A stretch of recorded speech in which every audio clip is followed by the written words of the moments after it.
Praznuješ prvi rojstni dan svojega prvorojenca in olimpijsko medaljo.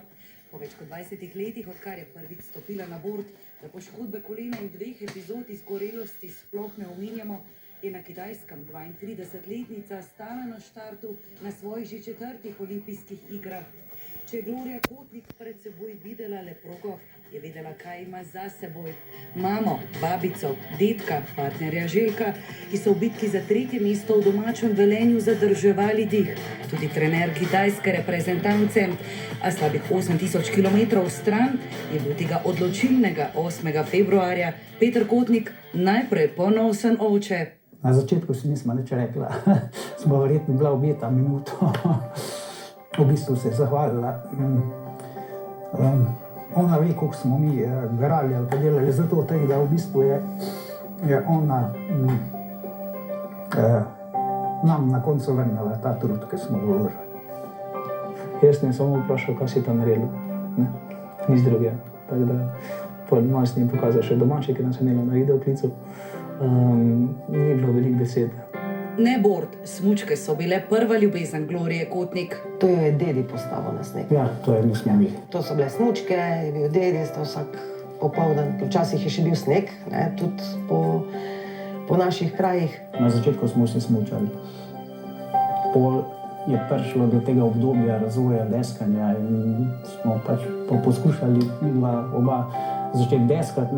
Takrat je tudi Glorija sama zaželela, da bi tudi njemi to opremo kupili. Je rekla, da ona ne bo več šla na sneg, če ona ne bo bordala. Ne? Ona hoče bordati. Pa smo rekli, pa lej, pa malo si še premala. Ne?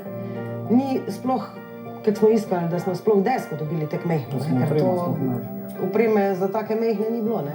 Pa se pa to začelo, ne? Ker pa enkrat eno tekmo zmagaš, ne? Pa drugo tekmo zmagaš. Pa že pride tudi kak klub ali pa kdo do tebe, pa te malo vpraša, kaj pa če bi Gloria mogoče pa malo v klub prišla, pa bi mogoče malo kak trening naredili, pa to, ne. Bilo je eno obdobje, ravno puberteti, ne. Ja. Ko se ji ni ljubilo zjutraj vstati, pa ne bi šla na trening, pa ne bi to, pa ne bi ono, ne, in pa ja, ti za robanto in je rekel, zdaj pa tek. Jaz ostajam vsako jutro zato, da te peljem na trening, da, ne, je rekel, lej, odloči se, hočeš, nočeš, lej, če boš rekla ne, bomo pač nehali, ne. In takrat od tistega dneva, mislim, da ti ni bilo treba več kdaj reči, kaj. Ob treningih in neštetih tekmovanjih ljubezen vseeno ni počivala. V zadnjih 3 letih sta Gloria in njen Željko v Celju ustvarila dom, družino, za Roka pa je zaradi epidemije morala počakati. Lahko namignete mogoče Gloriji, kdaj pričakuje zaročen prsten ali ne boste nič izdali? To pa reč ne bi znal. To pa reč ne bi znal. Prvič, ko sem jo videl, je bilo v srednji šoli. Se pa spomnim tega dogodka. Je bilo pa tako, da jaz sem ravno prišel v šolo, ona je pa sedela za mizo dežurnega učenca. Enemu mojemu kolegu, pač ki je bil njen sošolec, mu je sedelo v naročju. Podjetnik je stal ob strani med njeno že drugo izgorelostjo in ker je vsaka slaba stvar za nekaj dobra, je čas lockdowna paru omogočil mir, Gloriji predvsem rehabilitacijo. Ko se je začela dogajati, je že bilo praktično prepozno. Ko smo se midva te stvari pogovarjala, je že ona bila v tistem padcu. Ne. Tisto, kar je objavila, pač slika je, vse se vidi pač ne fizično, ne, vse te, ko je imela, ne vem, take, ne, pikice, pač, ne, grozno. Njeno, kako bi rekel, celotno, bo rekel, psihofizično stanje je bilo še veliko hujše. Res ona od nekih osnovnih stvari ni mogla narediti, da ne bi bila utrujena. Si je ona zadala prevelike cilje, ne. Ona je tudi v bistvu vsem, ne samo nam družini, ona je tudi vsem svojim sovrstnikom, kolegom iz reprezentance hotela pokazati, da ona tudi lahko naredi. In ko si ti to preveč želiš, ne, potem mogoče včasih tudi preveč treniraš. To korono smo izkoristili, se pravi, ampak za neke osnovne stvari, za kuhanje, za gledanje filmov, serij. Potem po nekem času pa že uspela narediti skupaj en lažji trening. In čeprav sta malega Maja načrtovala, je lanskega januarja rojeni sinček predstavljal tudi potrditev, da je Glorijino zdravje na dobri poti. Slučajno vzamem telefon, pa napišem v Google prvi znaki nosečnosti. Že tam, prav spomnim se, je bilo, prva povezava je bila pet najbolj pogostih znakov nosečnosti. Jaz preberem, Glorija je imela 4, sem rekel, Glorija noseča si. Ona pa ne, nisem. Pa sem rekel, glej, v redu, ne bom nič več rekel, bomo jutri pogledala. Ja, zdi se, da je Olimpika trmasto vztrajna tako v športu kot v poslu. Njeni najbližji jo čez 15 let sicer še vedno vidijo tako na snegu, kot v vlogi uspešne poslovne ženske. Domači nam pripovedujejo o njenih idejah za otroške borde. Prevzela je očetovo podjetje, se zaposlila v drugem. Že v šoli je bila zelo pridna, sta ponosna starša. Ne more biti na miru, slišimo, kar dokazujejo tudi Glorijina družbena omrežja. Počitnikovanje na eksotičnih otokih, ja, vendar takole, v akciji. Vsekakor ritem, ki se ga je moral navaditi tudi njen dragi. Ona, če bi lahko, bi bila naenkrat in v fitnessu, in z Majem, in z menoj na kavi, pa še s kako prijateljico bi se dobila takoj zatem. Ker pač ona je taka, ona res želi si vse narediti, vsem ugoditi. Vse porihtati, pa bi šla v hribe, pa bi šla na morje, pa bi šla, ne vem, na jezero, pa bi šla tja, pa bi šla na sprehod, pa pač nekam bi šla, jaz sem pa tak, da se pa tudi rad kdaj spočijem, ogromno je tega in ogromno... Zmaga po kavča v hribi. Se zmeniva tako, da potem gremo v hribe, ja. Ni čudnega, da je slavila tudi v bitki za 3. mesto. Olimpijski dan, ki se je za njene bližnje začel že po noči. Z hčerko drugo, z Lauro, smo ostale ob 2:30, da se je to naštemalo. Pa je bila prva tekma, prišel še dedi zraven, babica naša itak ne more gledati, je rekla, ne, povejte mi, če bo prišla, pa bom pa že gledala, In mi 3 smo pa to pričakali, prvo pa drugo kvalifikacijsko važno. Itak jaz pri vsaki furi, ko se je pelala dol, jaz ne diham, jaz mislim, da bi naredila svetovni rekord v zadržanju diha. Vsi smo nekako potiho smo čutili, da ji gre, da je ta prava. So ona odpeljala te 2-3 vožnje res na vrhunskem nivoju in očitno je ni mogel kdo premagati. Prva stvar, ko je bila, je že bil zvonc, že bili sosedi tu, je že... Ja, se je že začelo, tako da... Glorija Kotnik, zavedno prva Slovenka, ki je v tem športu osvojila olimpijsko medaljo.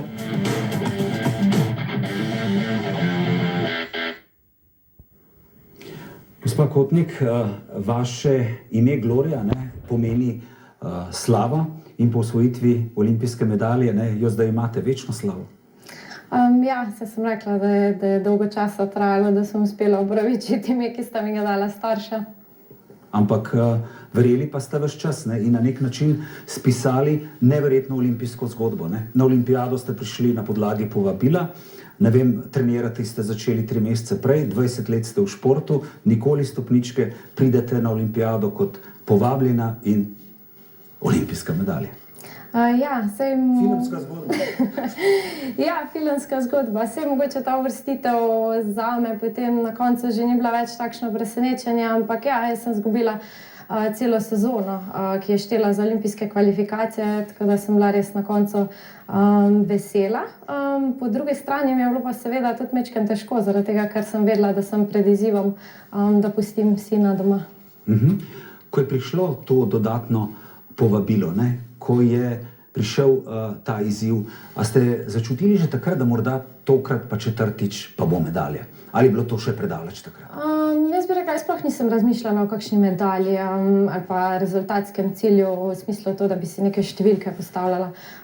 Vedno prej v športni karieri, ko sem to naredila, se ni dobro izteklo. In jaz se zdaj že nekaj časa bolj osredotočam na pot do cilja. Ampak vi ste v resnici prišli na to olimpijado zato, ker se ena od avstrijskih deskark ni želela cepiti proti COVID-u. Ja, tako nekako. Ampak ja, ko sem se odločila, seveda, da grem, oziroma tudi, ko so me potrdili, pa kasneje, ko sem se odločila, sem bila odločena, da ne grem tja gledati na uro in da bom nekaj dosegla. In pred olimpijado ste imeli samo 12 treningov. Res. Malo treninga, no, nekaj zraven jih je še bilo na snegu vseeno, ampak teh treningov na progo, je bilo samo 12. Ampak nekako to so dolga leta v športu in neskončno ponovitev. Jaz mislim, da se je takrat v meni sprožil en tak avtopilot, jaz sem to vse delala avtomatizirano. In tako dobro, ko sem se počutila na ta dan, se še nisem nikoli. A se vam ne zdi, da se v resnici, če pogledate nazaj, nekako vse skupaj kar nalagalo, da je pripeljalo na ta dan, ko se je sprožil avtomatizem, ne? Povabilo, treningi, potem ta odločitev, povejte mi, ko ste dobili to vabilo, ne, da lahko greste na olimpijado, ste se takoj odločili ali ste bili v dilemi? Ne, sem bila v dilemi, Zakaj? seveda. Ravno zaradi tega. Jaz sem najprej mama in ni mi bilo lahko. No. Moram pa reči, da me moj partner, moj Željko, res vsem podpira in je res skrben, čudovit oče. Tako da sem vedela, da nekako bo vse ok. Tudi moja družina, vsi so res stali ob strani, pomagali, tetke, prijateljice. Res, vsi so se maksimalno angažirali, tudi zato, da bi se jaz počutila boljše. In potem ste se, in kdaj ste si rekli na olimpijadi, ne bom četrta? Ne bom četrta, sem si rekla točno v tisti vožnji za 3. mesto. Ampak tudi tam nisem čutila nobene nervoze, prav nobene. Jaz sem cel dan uživala, uspevale so mi res neverjetne vožnje, takšne, kot so bile tudi na zadnjih treningih in sem bila prepričana, da me nič ne more ustaviti in da ne bom jaz tista, ki bi naredila napako ali pa da mi lahko kdo to medaljo sploh vzame. Ste videli, da je v vožnji za medaljo vaša sotekmovalka naredila napako? Ne, jaz sem si v bistvu že priborila toliko prednosti, da je že nekaj časa nisem slišala, tako da tudi ne vem, kje je potem na koncu padla. Ampak se nisem niti, v bistvu sem se čisto sredotočila na sebe in svojo vožnjo in tako sem tudi pripeljala čez zadnja vrata v cilj. In kako ste se pripravljali na ta mali finale, ne? In kako je šlo že od začetka, ne, od te prve vožnje, ne? Kako je šlo, kako ste vse to doživljali? V bistvu je čist nič drugače, kot pa kadarkoli prej. Sem pa, to ve malo kdo, no, ampak sem pa čisto po vsaki vožnji, ki sem jo odpeljala, jokala. Ampak ne vem, to je bilo toliko čustev, je šlo tisti dan iz mene, se zdaj v bistvu spomnim nazaj, koliko energije sem porabila za to. Ampak ja, nekako tisto svoje notranje zadovoljstvo, pač vsako vožnjo, ki mi je uspela, sem se res toliko veselila, da so mi pač pretekle solze sreče in res čisto vse vožnje so bile take. In te solze sreče so vas na nek način osvobajale, ne, in vam dajale motiv za naslednjo in naslednjo vožnjo. Ja, res je. So vam sotekmovalke, ko ste prispeli v cilj, dosegli 3. mesto, to privoščile? Ja, jaz res mislim, da so mi vsi iskreno privoščili, ker jaz nikoli nisem nikomur naredila nič slabega in tudi moje sotekmovalke, sotekmovalci so v bistvu večkrat videli ta moja razočaranja pa slabe trenutke, pa sem bila res dobro pripravljena in mi nekako nikoli ni uspelo doseči takega rezultata, ki bi si ga mogoče zaslužila. Kada jaz mislim, da so bili res vsi iskreno veseli za me. Ste bili potem tam v cilju v svojem svetu? Ste sploh slišali, kdaj so vas povabili na razglasitev? Ne, ja, to je bila tudi ena taka prigoda. Ja, jaz sploh ne vem, kaj sem razmišljala zdaj, če poskušam sestaviti, še vedno nisem. In ja, mene je takrat v bistvu Ester spomnila, je rekla, Gloria, na oder moraš, a ne? Jaz nisem čist nič slišala, jaz sem samo stala tam in se čudila, kaj se dogaja. Bila sem v svojem svetu, mi je pa res v bistvu bilo ponos stati tudi na stopničkah z njo, ker je res čudovita ženska in športnica. Mislim, da je ena največjih. No. Ampak gledajte, vi ste tekmovali 20 let, ne? Do takrat, do te olimpijade nobenih stopničk, ne? Ta nehvaležna 4. mesta, pa kaj vas je gnalo naprej? Ja, naprej me je gnalo predvsem to, da nikoli nisem pokazala, česa sem res sposobna. Je pa dejstvo, da sem si v preteklosti pač res vedno nalagala preveč bremen in tudi pritiska. Na to olimpijado sem pa v bistvu odšla res neobremenjena z rezultatom, tudi mogoče malo skrita v senci. Name niso gledali kot favoritke za medaljo, tako da sem imela tudi, kar se tiče tega nekega pritiska javnosti, mir. Jaz sem pač prišla, odtekmovala svoje in vzela kolajno. Pravite, da si niste zavedali razsežnosti te olimpijske medalje, kaj vse to prinaša? Kaj prinaša, povejte mi. Ja, res si nisem, no. Zdaj že zadnji teden res eno obveznost za drugo. Tako da zdaj res vem, kaj pomeni olimpijska kolajna. Ja, je to največje tekmovanje in se zgodi samo enkrat na 4 leta, zato še verjetno toliko večja pozornost, ampak jaz tega prej nisem bila navajena, tako da mi je zdaj vse novo. Vas zdaj prepoznavajo na ulici, vam čestitajo? Kakšni so Slovenci, vam privoščijo ta uspeh? Ja, jaz sem, ne vem, že glanjena sem bila, ko sem uspela odpreti neki čestitki, sem jih pač dobila prek socialnih omrežij in kako so si ljudje vzeli čas. To niso bile navadne čestitke, to so res bile čestitke, v katerih je bilo začutiti, kako mi ljudje privoščijo. Veliko kdo je napisal, da je jokal in res se mi je res pogrelo srce ob teh momentih in tudi zdaj, ko grem po ulici, ravno danes sem to doživela, me gospa na tržnici prepoznala, rekla, jaz sem tudi jokala, mislim, to so take stvari. Ni samo športni dosežek, jaz čutim, da pač so ljudje mogoče res videli v tem to garanje, trud in na koncu pač poplačano z uspehom. Ja, in to ljudje absolutno privoščijo in po vsem tem, skozi kar ste šli, ta izgorelost, stres, o tem bo v nadaljevanju, kaj je bil pol tisti zadnji kamenček, da ste se odločili, da se po rojstvu sina kljub temu vrnete nazaj, pa greste zopet deskat? Ja, to se je v bistvu dogajalo vse zelo spontano. Jaz sem začela trenirati v fitnessu, ampak predvsem z namenom, da se nekako vrnem v kondicijo. Rada imam šport, seveda bil je del mojega življenja vsak dan. In potem, ko sem v bistvu videla, koliko hitro se vračam na nivo pred nosečnostjo, pa sem bila precej presenečena. Ampak največja zasluga oziroma nekako je pa moj Željko.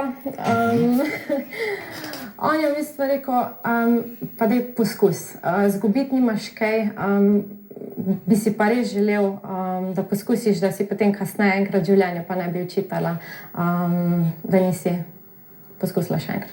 In koliko je k osvojitvi vaše medalje prispevalo tudi sodelovanje z inovatorjem Acom Sitarjem? Če se ne motim, tekmujete z njegovo podložno desko. Ja, ogromno, res ogromno. On me je na tisti prvi prelomni točki, ko sem želela že vršiti puško v koruzo, prepričal. Mi takrat prinesel to podložno ploščo, za katero seveda nisem v tisti situaciji imela denarja. Je rekel, vzami jo, poskusi, bomo videli, kaj se bo zgodilo. In res vseeno, jaz sem takrat po kar taki mali rezultatski suši na evropskem pokalu oziroma prvem mednarodnem tekmovanju, potem tudi se uvrstila na stopničke. Tako da takrat me je on uspel prepričati, naj nadaljujem, ponudil mi je vso podporo, je rekel, da mi v bistvu tiste momente tudi takrat moj oče dobil ponudbo za delo na Kitajskem. Aco mi je pa nekako nudil to oporo in rekel, glej, tukaj imaš opremo, pomagal ti bom s trenerstvom, pomagal ti bom tudi zbrati sponzorja, da bova lahko poskusila, ne še obupati, daj si še vsaj čas za eno sezono.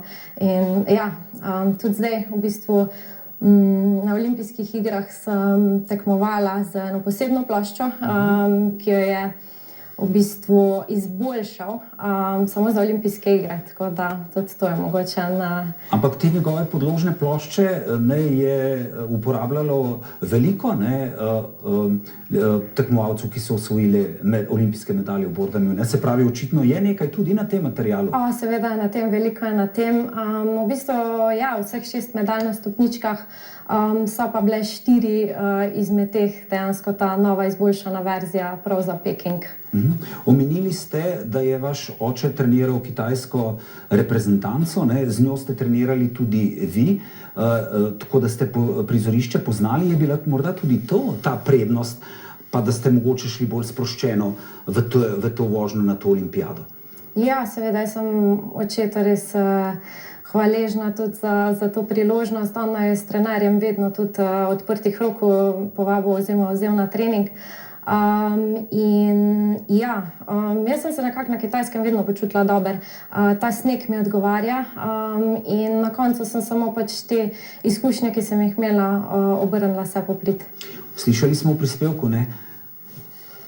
Oče skoraj da na robu solz, ne? Tudi mama, čustveno so doživeli vse skupaj, ne? In ta stavek mi je ostal v spominu, ne? Ta medalja je naši družini vrnila vse odrekanje. Kakšno odrekanje vse je za to medaljo? Ja, to so res žrtve cele družine. Da ne govorimo o vsem času, angažiranosti. Je pa tukaj zadnji seveda tudi veliko vloženih finančnih sredstev. Tudi jaz sem svojo družino parkrat v vseh teh letih skoraj pripeljala na rob finančnega zloma, ne. In vem, koliko jim to pomeni, vem, kaj vse je bilo treba vložiti. Ko ni šlo več, sta pomagala še babica in dedek, tako da res sem vsem hvaležna in ja, vem, da ta medalja je v bistvu poplačilo. In zanimivo, ne? Vsi so verjeli v vas, ne? Ja, vsi so verjeli vame. Res sem lahko samo hvaležna za ljudi, ki jih imamo ob sebi. Vi ste kar dvakrat šli, ne? Še čez izgorelost, preden ste prišli do sem, ne? Najprej? Ja, prva, ki se je zgodila, ja, v bistvu nisem jo vzela resno, no. Takrat so mi zdravniki svetovali, naj prekinem s treningi, se spočijem, da si telo pomore. Sem pa takrat dobila tudi prvo opozorilo, zato ker sem imela takrat težave s hormoni, da naj se vprašam, pač, kaj mi pomeni več. Mogoče, če si želim kdaj v življenju družino ali kariera. Tako da, ja. Ampak moram reči, da me takrat te besede niso izučile.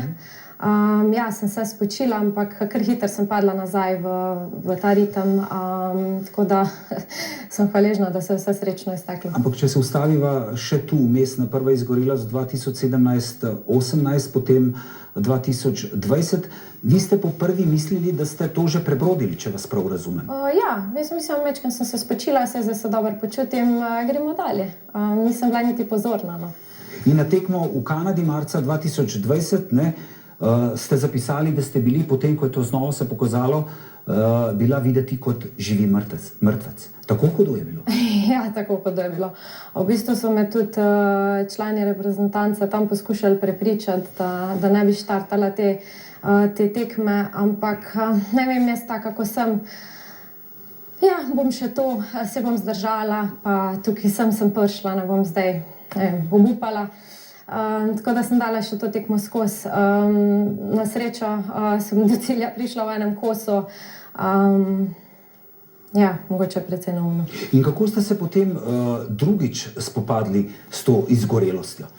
In kako se je še kazala? Ne pravite, na tekmi sem bila videti kot živi mrtvec, videli smo tudi fotografijo, ne, kako res je, ko vas človek vidi, ne more vas prepoznati zdaj, ne, in prej. Kako se je vse to kazalo in kako ste šli čez to potem drugič, ne, da ste zdaj, da tako rečem, osvobojeni, nasmejani z olimpijsko medaljo? Ja, moram reči, da sem jaz imela majčkeno sreče, da se je takrat razglasila epidemija, kar je pomenilo zaprtje države. Mi smo nekako stali zaklenjeni doma. Jaz vem, da če se to ne bi zgodilo, bi najbrž, ne vem, po 2 tednih, ko bi se mogoče majčkeno spočila, verjetno počela isto naprej. Tako pa res ni bilo nič. Bili smo za 4 stenami, v tistem obdobju, ja, mene je mučila nespečnost, nisem mogla spati. V noči sem se zbujala, jedla protibolečinske tablete, bolelo me je celo telo in res nisem mogla nekih osnovnih stvari opravljati. Grozno počutje, ki si ti vrhunski športnik, pa te potem zadiha že neko najbolj enostavno opravilo doma. In ja, to je bilo obdobje, ko sem se dejansko lahko psihično in fizično spočila. Imela sem čas razmišljati. Tukaj sem tudi res izredno hvaležna Željku, ki mi je stal ob strani in je res videl hude stvari. Imela sem srečo, da sem v njem imela to oporo, da sem se imela v tem času s kom pogovarjati, da sva to nekako skupaj prebrodila. Res pa ni bilo enostavno. Vse te stvari, ki so se dogajale, takrat mi je tudi padla motivacija, jaz nisem več videla niti veselja v tem športu. Tako da enostavno sem rekla, da si želim spremembe in da bom nekako naredila neko prekinitev s športom, da si jo pomorem. Koliko pa je recimo k temu prebroditvi stresa in vsemu temu novemu elanu, ne? Zdaj pravite, da znate reči ne, bova tudi še do tega prišla, prej niste znali, ne? Koliko je k temu vse prispevalo rojstvo otroka? Ja, ogromno. Tudi če spremeni poglede na življenje. Tudi zdaj, če gre karkoli narobe, jaz pogledam svojega sina in vem, kaj je res pomembno, vem, zaradi česa se je vredno sekirati in zaradi česa ne. Tako da sem druga oseba. No, po tej drugi izgorelosti, sploh pa potem zdaj, ko sem mama, drugače to jemam, drugače se obnašam in sigurno je to en ogromen del, ki je prispeval k tej olimpijski medalji.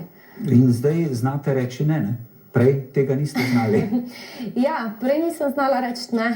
Tudi v bistvu sem čustva drugih postavljala na prvo mesto, tudi njihove želje.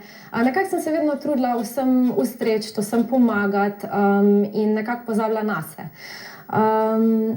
Zdaj še vedno pač seveda sem isti človek, ampak če jaz ne zmorem in če sem jaz utrujena, vem, da tudi jaz ne morem nekomu naprej pomagati. Tako da mogoče zdaj znam kdaj reči ne, rečem, joj, danes ne bo šlo, lahko jutri, pojutrišnjem. Prej je bilo vse takoj, tako da zdaj sem se tudi jaz res umirila. No. Je pa tudi nekaj res, prej sem mislila, da moram vse sama. Zdaj se pa zavedam, da so okrog mene ljudje, ki me imajo res radi in ki so mi vedno pripravljeni pomagati, tako da prositi za pomoč res ni šibkost. Ko ste rodili sina, ne, ste dejali, da ste dosegli svoj življenjski cilj. Ne? Kaj je zdaj olimpijska medalja, ta češnja na torti? Ja, tako. Češnja na torti. Jaz pravim, on je najina zlata medalja, to je pa bronasta olimpijska kolajna, ki je pač res češnja na torti. Sta izgorelost in depresija v športu še vedno tabu tema? To, skozi kar ste šli vi, se to govori ali športniki to raje še vedno držijo v sebi? Ja, jaz bi rekla, da to v športu je tabu tema, ker enostavno v športu moraš biti močen. Cilj je, da si zmagovalec in seveda ne želiš pokazati svoje šibkosti in mogoče tudi zaradi tega, ker je to ena zelo tanka meja med utrujenostjo od treningov, od vsega, kar se dogaja in pa potem tisto kronično utrujenostjo, ki lahko vodi v izgorelost. Zdaj jaz bom rekla, jaz sem imela po eni strani mogoče srečo, da sem večino stvari občutila na telesu. In da moje duševno stanje vse ni bilo tako slabo. Ja, se sem izgubila motivacijo, neko veselje, ampak ne bi pa rekla, no, da sem se počutila depresivno ali pa da bi imela kakšne črne misli. Je pa tudi depresije v športu ogromno in se o tem po moje tudi premalo govori. Še ena zanimivost je, ne, da vi ste, ko ste trenirali, ne, ste ves čas tudi delali. Ne? Niste imeli tega privilegija, da bi bili lahko recimo formalno zaposleni v policiji ali vojski in sproščeno trenirali. Ja, res je, ampak jaz vedno poudarjam, jaz nikoli glede tega nisem želela jamrati. Vse to sem jaz počela z veseljem. To mi je pomagalo na poti k dosegi cilja in Jaz sem hvaležna za vsako izkušnjo, za vso delo, za vse prepreke, ki sem jih skozi katere sem mogla iti, da sem na koncu danes tukaj, kjer sem. In kaj ste vse delali, da ste si lahko, dejali ste že, ne, da je skoraj bankrotirala družina, da ste si lahko omogočili te treninge? Ja, seveda, vse možno. Mi je pa res, da mi je bilo potem na koncu lažje, ker zdaj delam za podjetje, ki proizvaja podložne plošče Allflex, katere je izumil Sitar. On mi je vse to v bistvu nekako omogočil, tako da ja, delala sem pa vse, a ne, začela se je... Ja, seveda, ako ni šlo drugače, sem tudi parela za orodje in delala v delavnici. Sicer pa ja, je bila moja primarna naloga trženje plošč. Trženje plošč, ne? Povejte mi, kako ste lahko upravljali ob tem delo in trenirali? Kako je šlo to časovno skupaj? Ja, ravno to, ne. Ja, 2 treninga, vmes delo. Jaz sem v bistvu potem pozabila seveda na zdrave prehranjevalne navade, zelo malo sem spala in vse to skupaj. Poleg tega je še bilo treba organizirati vse treninge, ne? Jaz sem vse to počela sama, vse letalske karte, hoteli, vsa ta organizacija, vse je bilo v bistvu na meni. To je bilo res en kup stvari, ki sem jih mogla početi ob športu. In ja, sej na koncu enkrat telo pač ne zmore več. Vas je na začetku ne treniral oče Peter, ne? Kako je izgledal zdaj ta odnos, ne? Vsi se spomnimo te zgodbe družine Kostelić, ne? Kako je oče bil trd, neizprosen do Janice in Iva. Kakšen je bil pa vaš oče na treningu? Je bil ravno tako neizprosen? Ma ne, tukaj nas ne morem primerjati, ni nobenega takega ozadja kot pri družini Kostelić. Bil je zelo angažiran, res se je trudil, res je želel to, kakor sem si želela jaz. Pa tudi jaz sem si želela, no, razen tistega, ja, kot so omenili, enega takega pubertetniškega obdobja. Tudi edino takrat sva midva dejansko imela konflikt, ker seveda, pač jaz sem bila v tistih najstniških letih in mi je mogoče pa kdaj oče šel na živce, tako kot vsaki najstnici. Ampak razen tega ne, sva se super razumela in res sem mu hvaležna za vse, kar je naredil zame. Od kje vam sploh ta ljubezen do snega? Je to prišlo s temi vašimi izleti? Čez vikend na smučanju? Kdaj ste se zaljubili v deskanje? Ja, jaz mislim, da ja. Ne vem, že od samega začetka sem imela rada sneg, tako ko smo me postavili na smučke. Smo z mojim dedkom ja res z veseljem hodila na hrib za hišo. Potem pa ja, bili smo zelo aktivna družina. Vikende smo preživljali na smučišču in to zelo zagreto, tako od 9 do 4 popoldan, dokler se niso ugasnile naprave. Jaz sem imela to rada in nekako je ta ljubezen pač se kar nadaljevala in še vedno imam res najrajši, ko dam v bistvu pod noge desko in se zapeljem po snegu navzdol. Kako Gloria Kotnik gleda na državno nagrado za bronasto medaljo, ki se vidi v prihodnosti, bo presedlala v podjetniške vode v nadaljevanju.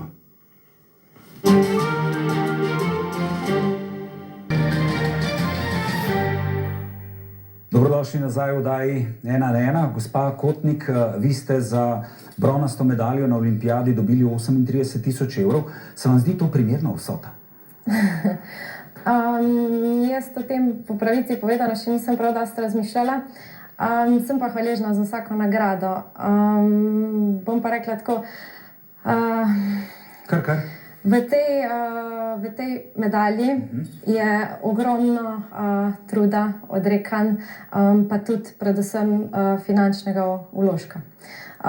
Tudi jaz sem mojo družino že skoraj popeljala na rob nekajkrat in bolj kot mogoče nagrada zdaj v tem trenutku se mi zdi pomembno, da se mogoče nekako stoji ob strani športnikom v otroških, mladinskih kategorijah, mogoče tudi mlajših članskih kategorijah, ko je dejansko to finančno breme največje na družini.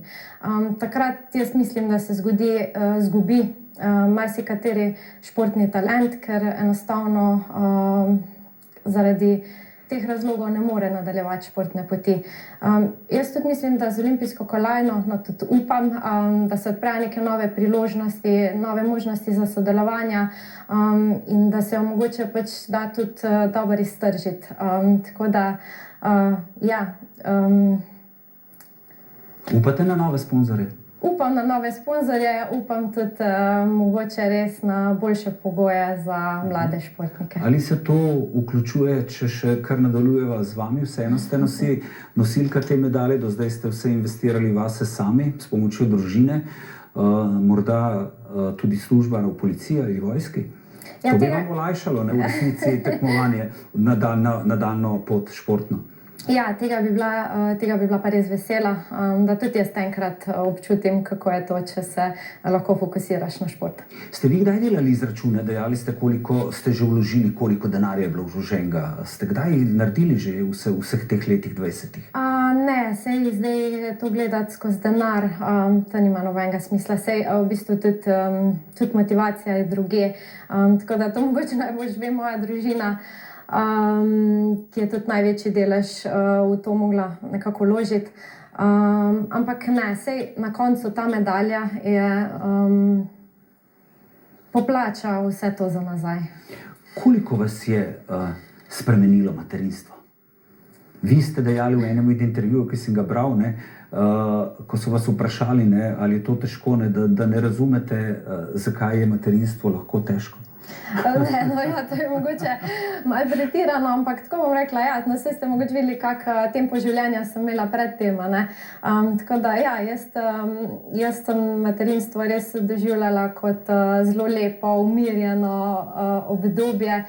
Seveda mi tukaj dela veliko uslugo tudi moj sinček, ki je zelo dobrovoljen otrok, tudi po noči pridno spi, tako da sem spočita, imam energijo tudi lahko za druge stvari, a ne.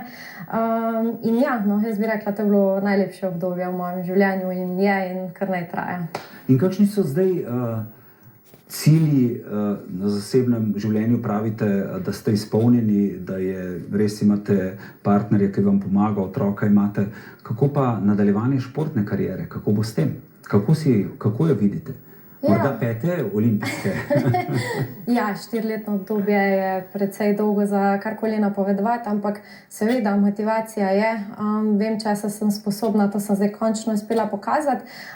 Tako da jaz si želim nadaljevati športno pot. Mogoče pa me zanese do 5 olimpijskih iger. In koliko so to športno vašo pot? Tukaj imamo dudo, ki simbolizira vašega otroka. Deskanje je zaznamovalo to vašo življenje že zdaj in kako ga še bo s to olimpijsko medaljo?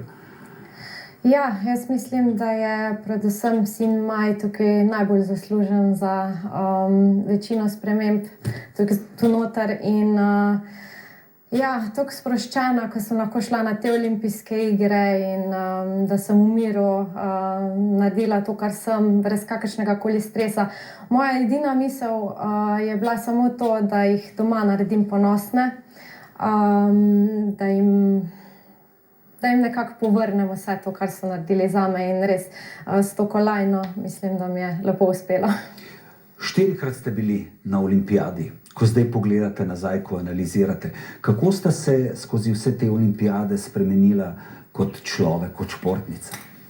Ja, zelo. V primerjavi s prvimi. Zelo. Jaz sej tiste prve, ne, to so takšne, greš mogoče nabirati izkušnje, takrat tudi nisem bila še na takšnem nivoju, ampak potem, ja, druge, predvsem pa tretje. Na tretje sem že odpotovala kot favorit. Takrat sem bila definitivno najbolj pripravljena, bila sem sposobna dobiti medaljo in je nisem. To je bil tudi hud udarec. Ste težko to takrat prenesli? Zelo težko sem takrat to prenesla. Res, ko vlagaš vse, pa se ti potem na koncu ne izide, to so res težki momenti. Ampak nekako razlika je bila ravno tukaj. Jaz sem šla pod nekim pritiskom, v bistvu tudi pričakovanja drugih so bila zelo visoka in se spomnim tiste olimpijske tekme. Jaz sem bila zelo zakrčena, bila sem v stresu, počutila sem se slabo, ja, zdelovala me je nervoza in ko primerjam tiste pa te, jaz sem tukaj res uživala v deskanju in tukaj sem se sploh sem dobila nazaj te občutke in sem se spomnila, zakaj dejansko imam rada ta šport. In če si v krču in če ne uživaš v tem, kar počneš, tudi rezultata ne moreš doseči. Tako da ta izkušnja zdaj je res fenomenalna in zdaj, ko vidim, da lahko spet uživam, seveda imam motivacijo za nadaljevati. Kakšni gostitelji so bili Kitajci, kako so zanjo poskrbeli v olimpijski vasi, zakaj je Glorijo Kotnik bolj kot sedanji čas skrbi odraščanje otroka v nadaljevanju?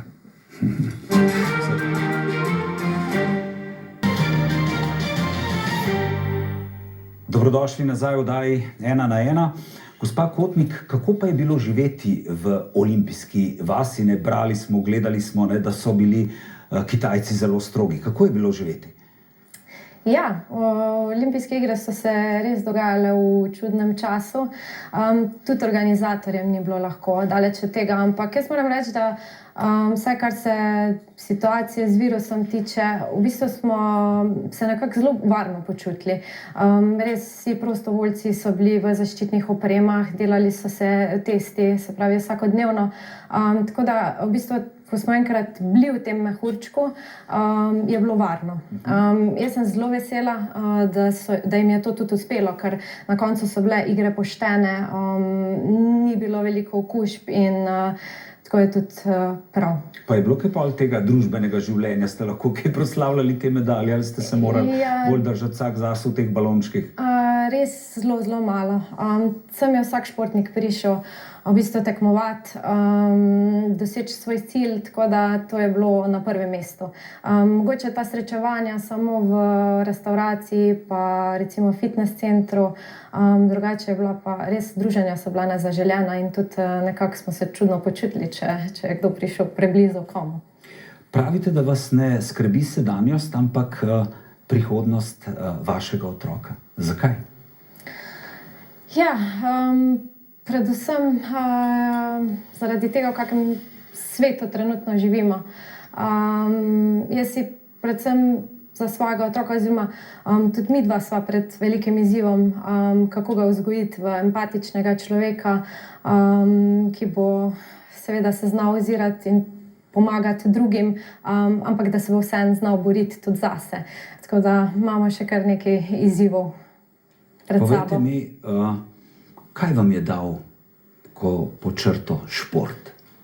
Deskanje, kaj vam je dal šport? Ja, predvsem vztrajnost. Vztrajnost, organizacijo, v bistvu so to stvari, ki jih dobiš za celo življenje. In bi pa mogoče rekla zdaj na koncu, da ravno ta vztrajnost, to, da nisem obupala, me je na koncu pripeljala do tega uspeha. Tako da mogoče sporočilo vsem, ki si kadarkoli, ki so na točki, da bodo obupali, dokler tam gori tista iskrica, dokler se ne ugasne, dokler si želite, pa to ne velja samo za športnike, to velja nasploh, glasbenike, umetnike, raziskovalce, v glavnem vse ljudi, ki si karkoli želijo, samo obupati, naenkrat se bo poplačalo. Enim prej, drugim kasneje, ampak bo. In tukaj bova naredila piko. Najlepša hvala, da ste bile naše gostje. Najlepša hvala. Hvala tudi vam, spoštovane gledalke in gledalci. Ponovitev oddaje si lahko gledate na Voyu.